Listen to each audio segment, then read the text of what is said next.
What's the one thing about this entire thing that no one is talking about and should be?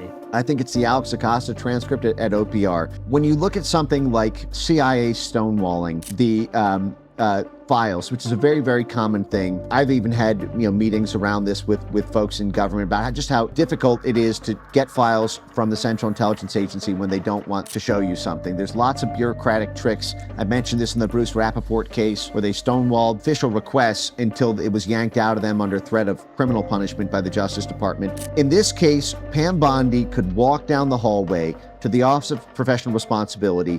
There was a 21-month investigation about Epstein's intelligence ties that was already done by the Justice Department.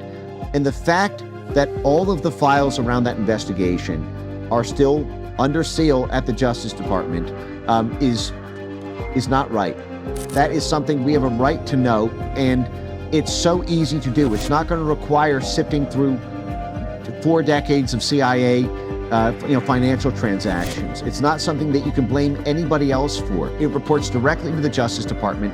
I think that everybody needs to demand this, and Pam Bondi, the next time there's a microphone in her face, at a podium, needs to be asked, did you retrieve the Alex Acosta transcript from November 2020 that specifically asked Alex Acosta about Jeffrey Epstein's intelligence ties? If you haven't asked for it, why not? Office that reports directly to you. And if you have asked for it, when are you going to make that document public?